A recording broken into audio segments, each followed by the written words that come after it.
Hello नमस्ते, I am Deepali Goyal. स्वागत करती हूँ आप सभी का साइंस मैजिक पर। तो स्टूडेंट्स, कैसे हैं आप सब? आई होप सब बढ़िया होंगे। तो जैसा कि आप सब जानते हैं, हम लोग पढ़ रहे हैं बहुत सारे साइंस के क्वेश्चंस। हम फिजिक्स के क्वेश्चन कर रहे हैं, केमिस्ट्री के कर रहे हैं, बायोलॉजी के कर रहे हैं, वन लाइनर कर रहे हैं। पहले हमने MCQ क्वेश्चन देखे और साथ साथ में हम लोग कर रहे हैं थ्योरी वर्क।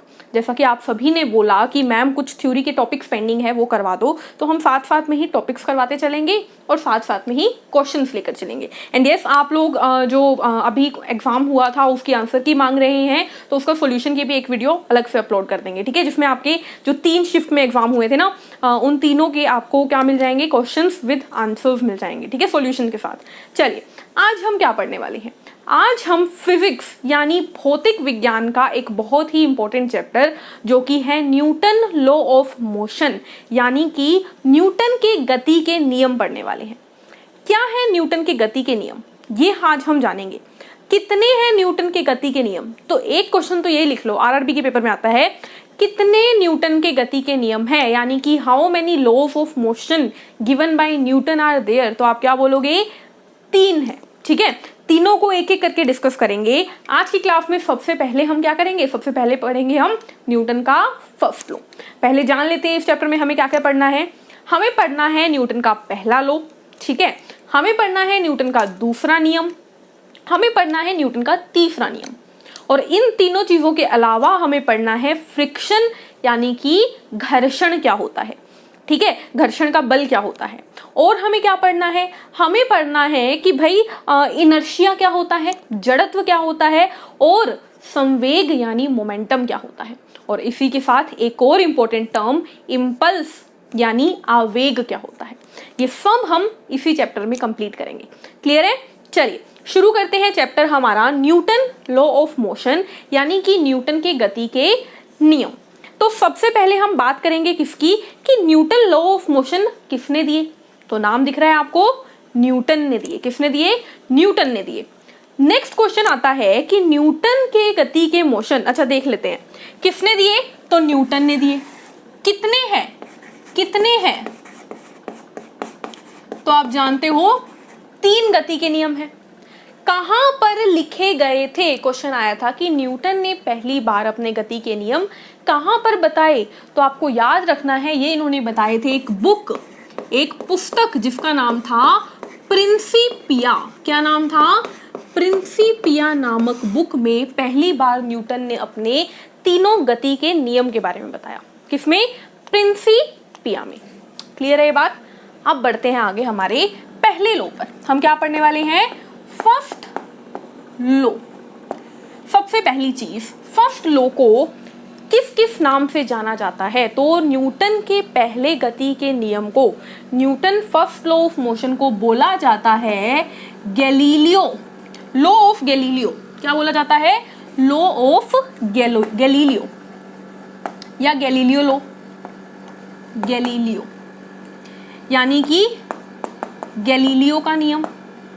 नाम लिखते जाओ, ये क्वेश्चन में पूछा जाता है डायरेक्ट। गैलीलियो का नियम, गैलीलियो का नियम। और क्या बोला जाता है इसको? इसको बोला जाता है लॉ ऑफ इनर्शिया। क्या बोला जाता है?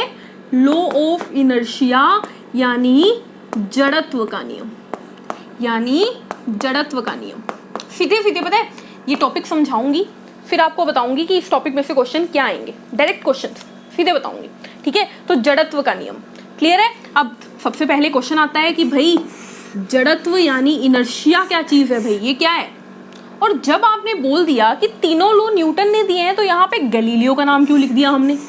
तो पहली चीज आपको याद रखनी है कि न्यूटन के तीनों लॉ में से जो पहला लॉ था ना, वो गैलीलियो ने पहले से दिया हुआ था, लेकिन गैलीलियो को उस बात के लिए इतनी पॉपुलैरिटी नहीं मिली, तो न्यूटन ने उसको भी उठा के अपने लॉ में रख दिया। अब अगर हम किसी का सामान चोरी करके अपने पास रख लेंगे, तो हमें कोई भी कुछ भी बोल सकता है ना कि तुमने चोरी की है, लेकिन अगर हम उस सामान का नाम रख देंगे कि ये सामान उसका है, तो हमें कोई कुछ नहीं कहेगा। बस वैसा ही हुआ, न्यूटन ने अपने लॉ में गैलीलियो का नियम रखा जरूर, लेकिन उसको इज्जत देने के लिए उसका नाम से रख दिया, जो कि था लॉ ऑफ गैलीलियो या गैलीलियो का नियम। बात समझ में आई? अब क्वेश्चन आता है ये जड़त्व क्या चीज है और न्यूटन का फर्स्ट लॉ क्या है। ठीक है, तो पहली बात करते हैं ये जड़त्व क्या है। ठीक है, समझने के लिए पहले समझो, जड़त्व होती है कोई भी ऐसी चीज जो कि अवस्था में परिवर्तन को रोके। क्या बोला मैंने? जड़त्व अवस्था में परिवर्तन को रोकता है। ठीक है, यानी कि रेस्ट्रिक्ट या opposes change in position, change in state. क्या मतलब है इस बात का? कुछ समझ में आया? नहीं आया भाई? सोचो, कोई चीज रेस्ट में है, ये कोई चीज क्यों? मान लो आप आराम कर रहे हो, मान लो आप आराम कर रहे हो, आराम से घर में सोए हुए हो। ठीक है, आप क्या चाहते हो कि बस मैं आराम ही करता रहूं, कोई मुझे उठाए ना, कोई मुझे ना कहे तू काम कर, है ना। जब हम रेस्ट कर रहे होते हैं तो हमारी बॉडी कहती है कि मुझे सिर्फ रेस्ट करना है ना। यानी कि हमारा जो नेचर है या हमारी जो बॉडी है वो चाहती है कि हम रेस्ट में हैं, रेस्ट में ही रहे, हम मोशन में यानी गति में नहीं आना चाहते। यानी हम क्या कर रहे हैं? मोशन को रोक रहे हैं, या मैं क्या बोलूं, बदलाव को रोक रहे हैं, जैसे हैं वैसे ही रहना चाहते हैं। मान लो कोई इंसान बहुत काम करता है, उसको काम करना बहुत पसंद है। अब उसे काम करना पसंद है तो वो हमेशा मोशन में रहेगा और वो चाहेगा कि मैं मोशन में ही रहूं, मुझसे कोई काम ना छीने। मान लो आपको जॉब मिल जाती है, आपको नौकरी मिल गई, ठीक है, सिलेक्शन हो गया, खुश हो जाओ, सिलेक्शन हो गया। ठीक है, अब आपको सिलेक्शन हो गया, आपको जॉब मिल गई, तो आप जॉब में रहना चाहोगे ना। आप ये तो नहीं चाहोगे कि जॉब से छुट्टी मिल जाए, घर में आराम कर लूं, नहीं ना। यानी आप गति में हो, गति में रहना चाहोगे। यानी अब आपकी बॉडी क्या चाहती है? अगेन चेंज को रोकती है कि भाई मैं जैसा हूं वैसा रहना चाहता हूं। बस यही इसका हिसाब है। मान लो कोई चीज रेस्ट में है तो वो रेस्ट में रहना चाहती है, जो चीज मोशन में है, जो चीज मोशन में है यानी गति में है, वो गति में रहना चाहती है। अब आप पहले चैप्टर से अच्छे से जानते हो कि रेस्ट क्या है और मोशन क्या है, ये मैं बहुत अच्छे से समझा चुकी हूँ। ये इनर्शिया आप समझिएगा, अगर ये बात समझ में आ गई। ये जड़त्व दो प्रकार का होता है, एक होता है रेस्ट, इनर्शिया ऑफ रेस्ट यानी विराम का जड़त्व, एक क्या होता है? विराम का जड़त्व। और दूसरा क्या होता है? दूसरा होता है गति का जड़त्व, इनर्शिया ऑफ मोशन। ठीक है, अब इसका मतलब क्या है? मतलब ये है, यदि कोई चीज विराम अवस्था में है और वो विराम अवस्था में ही रहना चाहे, वो गति के खिलाफ काम करे, तो वो है इनर्शिया ऑफ रेस्ट यानी विराम का जड़त्व। यदि कोई चीज गति में है, वो गति में ही रहना चाहे, रुकना ना चाहे, तो वो किस में है? इनर्शिया ऑफ मोशन यानी गति के जड़त्व में। अब इसका एग्जाम्पल समझो। इसका एग्जाम्पल क्या है? आप लोग एक बस में बैठे हो, आप लोग एक बस में बैठे हो, और चलिए छोड़िए, मान लीजिए एक बस चल रही है। ठीक है, एक बस चल रही है और आप अच्छे से जानते हो कि अगर चलते चलते बस एकदम से रुक जाती है ना, तो हम एकदम से आगे की तरफ गिरते हैं। कहते हैं ना, मान लो स्पीड ब्रेकर भी आ जाता है, तो चलो स्पीड ब्रेकर भी छोड़ो, आप चलते चलते गाड़ी में चल रहे हो, ठीक है, एकदम से किसी ने क्या किया? ब्रेक लगा दी। जैसे ही किसी ने ब्रेक लगाई तो आप आगे की तरफ नहीं हो जाते? होते हो ना। क्यों होते हो? क्योंकि स्टूडेंट्स, जब आप एक बस में बैठे हो, जब आप एक बस में बैठे हो, मान लो खड़े हो या फिर बैठे हो, चलो बैठे हो, मान लो आप बस में बैठे हो और बस किस में है? गति में। बस मोशन में है, बस मोशन में है तो आप भी तो मोशन में हो ना, क्योंकि आप बस के अंदर बैठे हो। ऐसा तो नहीं है ना कि बस तो जा रही है आप खड़े हो, नहीं ना। तो बस चल रही है तो आप भी चल रहे हो, लेकिन आपकी बॉडी, जब आप बस के ऊपर बैठे हो तो आपकी नीचे की बॉडी तो बस के कांटेक्ट में है, लेकिन ऊपर के शोल्डर क्या होते हैं? हवा में होते हैं ना। ऐसा तो नहीं है वो बस से भिड़े हुए हैं, है ना। अभी इस बात को अच्छे से समझाऊंगी मैं, गाड़ी का एग्जाम्पल देके, तब आपको ये भी क्लियर हो जाएगा। आप बोलोगे बस में ये कैसे लटके हुए हैं, समझा दूंगी। बस चल रही है यानी आप उसमें बैठे हो, बस मोशन में है तो आप भी मोशन में हो, और आपकी बॉडी का लोअर हाफ मोशन में है, नीचे का पार्ट मोशन में है। ठीक है, लेकिन बस ने एकदम से रेस्ट, विराम में आ गई। बस ने क्या किया? बस ने एकदम से ब्रेक लगाई। जैसे ही बस ने ब्रेक लगाई, बस किस में आ गई? रेस्ट में। आपकी बॉडी का नीचे वाला भाग किस में आ गया? रेस्ट में आ गया। लेकिन आपकी बॉडी का ऊपर वाला भाग जो बस के कांटेक्ट में नहीं था, पहले गति में था ना, अब वो गति में ही रहना चाहेगा, वो रेस्ट में नहीं आना चाहता। इसीलिए आपकी बॉडी तो रुक गई, लेकिन आपका जो ऊपर वाला भाग है ये आगे ही चला जाता है। ठीक है, बस रुकी, आपकी बॉडी रुकी, लेकिन ऊपर वाला पार्ट जो पहले भी मोशन में था बाद में भी मोशन में रहना चाहेगा, वो आगे चला जाएगा, क्योंकि आगे जाना मतलब मोशन हुआ ना। इसीलिए जब भी चलती हुई गाड़ी में ब्रेक लगती है तो आप आगे जाते हो। अब सोचो सीट बेल्ट लगाने से क्या होता है। मान लीजिए आपने गाड़ी में सीट बेल्ट लगा ली, आपने गाड़ी में सीट बेल्ट लगा ली तो आपकी ऊपर वाली बॉडी भी थोड़ा सा गाड़ी के कॉन्टैक्ट में आ गई। अब अगर आपकी बॉडी आगे जाना भी चाहे तो आपकी सीट बेल्ट आपको बचा लेगी। इसीलिए बोला जाता है कि गाड़ी में सीट बेल्ट लगा कर बैठो। तो ये बात समझ में आई कि जब बस, अब ध्यान से सुन लो, बस मोशन में थी तो आप भी मोशन में थे। अब कौन सा नियम लगेगा? अब लगेगा law of motion, inertia of motion लगेगा, यानी गति का जड़त्व लगेगा, क्योंकि आप रेस्ट में नहीं आना चाहते। मान लो आप रेस्ट में थे, मान लो बस रुकी हुई थी, बस रुकी हुई है, आपकी बॉडी रुकी हुई है।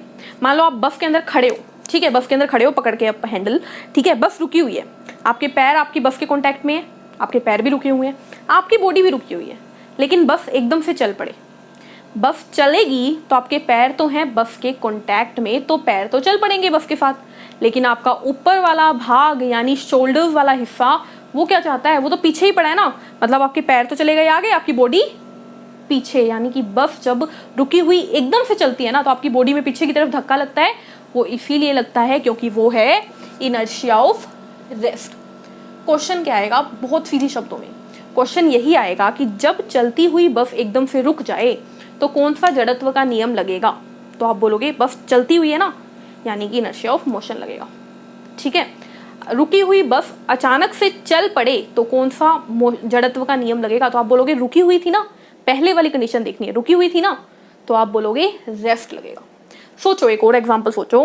मान लो दरी होती है जो, ठीक है, दरी जो होती है या जो पायदान होता है घर के बाहर, ठीक है, पायदान के अंदर बहुत मिट्टी होती है ना। अब आपने क्या किया, एक पायदान को ना रस्सी पे टांग दिया, ठीक है, रस्सी पे पायदान टांगा, वो रेस्ट में था, विराम में था, उसके अंदर जो मिट्टी के कण थे वो भी विराम में थे।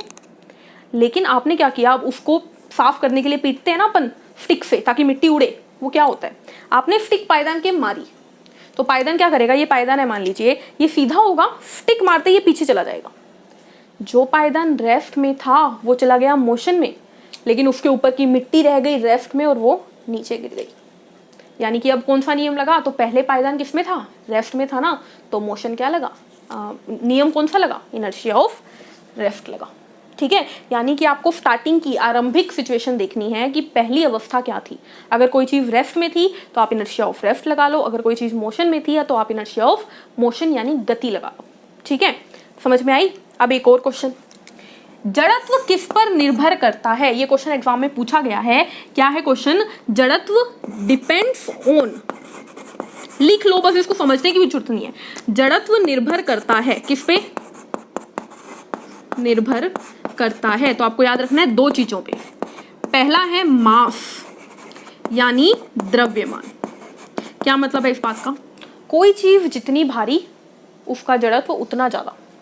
ठीक है, कोई चीज जितनी भारी उसका जड़त्व उतना ज्यादा। जैसे कि एग्जांपल मानो कोई एक छोटा सा डब्बा है, वो आपने जमीन पे रखा, ठीक है, उसको हिलाना आसान होगा, या एक बड़ा सारा डब्बा है वो आपने जमीन पे रखा है, उसको हिलाना आसान होगा।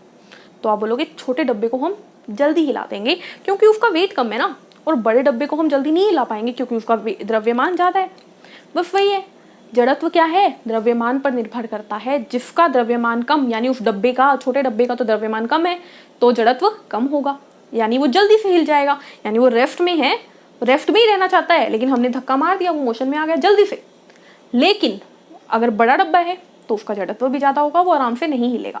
ठीक है, दूसरा त्रिज्या, रेडियस। अब रेडियस क्यों, उसके लिए आपको मुझे बहुत डिटेल में 12th क्लास का चैप्टर करवाना पड़ेगा, उसकी आपको जरूरत नहीं है। तो आपको बस याद रखना है कि द्रव्यमान जो है, जड़त्व जो है, वो दो चीजों पर निर्भर करता है, वो है मास और रेडियस, द्रव्यमान और त्रिज्या। क्लियर रहेगी ये बात, याद रहेगी ये बात? चलिए आगे बढ़ते हैं। अब समझिए, वापस से चलते हैं न्यूटन के पहले लॉ के ऊपर। जड़त्व समझ में आ गया, पहले लॉ पर चलते हैं। चलिए, क्या कहता है न्यूटन का पहला लॉ? जड़त्व, देखो लॉ ऑफ इनर्शिया का है तो कुछ ना कुछ इससे मिलता जुलता ही होगा, है ना। देखो सबसे पहली इंपॉर्टेंट बात याद रखना कि न्यूटन का पहला लॉ हमें देता क्या है। तो आपको याद रखना है फोर्स की डेफिनेशन देता है। फोर्स की डेफिनेशन हमें कौन देता है? बल की परिभाषा कौन देता है? बल की परिभाषा देता है न्यूटन का पहला लॉ। क्वेश्चन सीधा सीधा आएगा कि न्यूटन का पहला लॉ क्या देता है? आप बोलोगे बल की परिभाषा। बल की परिभाषा कौन देता है? न्यूटन का पहला लॉ। बात खत्म। क्या होता है बल? कौन बताता है? न्यूटन का पहला लॉ। कैसे बताता है? सुनो ध्यान से। ये बोलता है कि अगर, लिखती हूँ साथ साथ में, बोलता क्या है, यदि कोई पिंड विराम में है तो वह विराम में रहना चाहता है।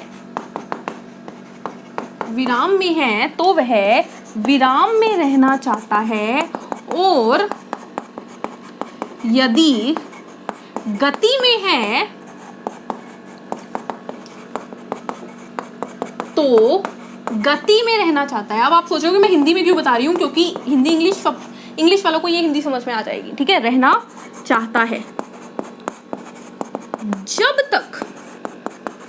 जब तक उस पर कोई बाहरी बल ना लगे। अब समझो इस बात को। आप लोग सो रहे हो, आप सोना चाहते हो, आप लोग काम कर रहे हो, आप लोग काम करना चाहते हो, लेकिन आप लोग मान लो सो रहे थे और आपको अचानक से पता लगा कि अरे यार अगले महीने तो पेपर की डेट आ गई है ना। पहले तो पेपर की डेट कंफर्म नहीं थी, तो आप लोग आराम से बैठे थे, लेकिन आपको पता लगा अगले महीने तो एग्जाम की डेट आ गई। तो अब आप क्या करोगे? आप रेस्ट से उठोगे और अब तैयारी में लगोगे ना। बस वही है, यदि आप विराम में हो, आप विराम में थे तो आप विराम में ही रहना चाहते थे जब तक आप पे कोई बाहरी बल ना लगे। और बल क्या हुआ? बल हुआ एग्जाम की डेट, या फिर मम्मी की डांट, या फिर पापा की डांट कि भाई उठ ले, कोई काम कर ले, पढ़ ले। तो वो क्या है? उनका बल है। सिमिलरली एक बॉल है, पड़ी थी, पड़ी रहेगी। आज देख लो, कल देख लो, परसों देख लो, उससे अगले दिन देख लो, उससे अगले दिन देख लो, 2 महीने बाद देख लेना, बॉल वहीं पे पड़ी रहेगी। लेकिन आप उसको थोड़ा सा किक मारोगे ना, वो जाएगी। यानी जब तक बॉल विराम अवस्था में थी, वो विराम में ही रहना चाहती थी जब तक हमने उस पर कोई बल नहीं लगाया। बल क्या हुआ? हमारा किक हुआ। समझ में आया? अब गति की बात करें। मान लो आप लोग पढ़ रहे हो, मैं आपको पढ़ा रही हूँ, पढ़ाती जा रही हूँ। मैं कब रुकूंगी? जब कोई ना कोई दिक्कत आ जाएगी, या मान लो वीडियो बननी बंद हो जाए, या फिर मेरा टॉपिक खत्म हो जाए, या फिर मुझे आपको अगली क्लास में मिलना हो। यानी कोई ना कोई रीजन होगा जो कि मुझे रोकेगा। वो क्या है? वो है बल। मान लो आप लोग पढ़े जा रहे हो, आपको पता है कल पेपर है, तो आप रुकोगे ना पढ़ने से। वो क्या है? एक तरीके से रीजन है जिसने आपको रोक दिया, बल है। अगर मान लो एक बॉल चलती जा रही है, वो रुकेगी नहीं कभी भी जब तक आप उसे रोकोगे नहीं। गाड़ी चल रही है, गाड़ी चलती जाएगी जब तक आप उस पर ब्रेक नहीं लगाओगे। ब्रेक क्या है? बल है। अब आपके माइंड में क्वेश्चन आएगा कि मैम हम तो बॉल को धक्का मारते हैं, थोड़ी देर बाद बॉल तो रुक जाती है। वो क्यों रुकती है? क्योंकि बॉल पे लगता है जमीन का घर्षण का बल। ठीक है, उसकी बात आगे करेंगे। लेकिन अगर जमीन बिल्कुल स्मूथ हो ना, तो वो भी ना रुके, और बिल्कुल स्मूथ बनाना दुनिया में इम्पॉसिबल है। ठीक है, चलो, अगर ये बात नहीं समझ में आई तो बाद में आ जाएगी। यानी कि कोई चीज गति में है तो वो गति में रहना चाहती है जब तक उस पर बल ना लगे। ये बात बोली पहले लॉ ने। फिर उनसे पूछा गया भाई बता तो दो ये बल क्या चीज है। तो बल क्या है? बल की परिभाषा क्या आई? इन्होंने बोला बल एक ऐसी चीज है जो चलती हुई चीज को रोक सकता है। ठीक है, चलती हुई गाड़ी पे ब्रेक लगाई, गाड़ी रुक गई। रुकी हुई चीज को चला सकता है, यानी कि आपने रुकी हुई गाड़ी थी, उस पर आपने इंजन ऑन किया तो वो चल पड़ी। वो किसी चीज की शेप यानी आकार बदल सकता है। यानी आपके पास एक बैलून था, उस बैलून को आपने ऐसे दबाया तो उसकी शेप ऐसे होगी, ऐसे किया तो वो लंबा हो गया, तो आपने बल लगाया और उसकी शेप को बदल दिया। क्या है? किसी चीज की गति को तेज या कम कर सकता है। मान लो आप अपने हाथ से एक छोटी सी गाड़ी लेके चला रहे हो, ठीक है, आप उस पर बल लगाओगे तो वो तेज चल पड़ेगी, और बल नहीं लगाओगे तो वो धीरे धीरे चलेगी। बल क्या है? बल रुकी हुई चीज को चला सकता है, चलती हुई चीज को रोक सकता है, किसी भी चीज का आकार बदल सकता है, किसी भी चीज की गति को तेज या कम कर सकता है। ये बात किसने बताई? ये बात बताई न्यूटन के पहले लॉ ने। क्लियर है। तो यहाँ पर हमारा न्यूटन की गति का पहला नियम खत्म होता है। क्वेश्चंस क्या क्या है? पहला, न्यूटन ने पहली बार गति के नियम कब दिए? बुक प्रिंसिपिया में दिए। किस में दिए? बुक प्रिंसिपिया में दिए। न्यूटन की गति के कुल कितने नियम है? 3 नियम है। न्यूटन की गति के पहले नियम का नाम क्या है? तो आप बोलोगे इसको Newton first law of motion भी कहते हैं, इसे लॉ ऑफ इनर्शिया यानी जड़त्व का नियम भी कहते हैं, और इसे गैलीलियो लॉ ऑफ मोशन यानी कि गैलीलियो का गति का नियम भी कहते हैं। अगला क्वेश्चन आता है कि इनर्शिया कितने प्रकार का होता है? 2 प्रकार का। कौन कौन सा होता है? Inertia of rest, inertia of motion यानी विराम का जड़त्व, गति का जड़त्व। कौन कहता है कि यदि कोई चीज गति में है तो वो गति में रहना चाहती है, विराम को रोकती है? तो आप बोलोगे law of inertia of motion यानी गति का जड़त्व। कौन कहता है कोई चीज रुकी हुई है तो वो रुकी रहना चाहती है, वो गति में नहीं आना चाहती? आप बोलोगे विराम का जड़त्व। कौन, किसकी वजह से जब पायदान के ऊपर एक डंडा मारा जाता है तो पायदान के मिट्टी के पार्टिकल्स नीचे गिर जाते हैं? तो आप बोलोगे विराम के जड़त्व की वजह से। ठीक है।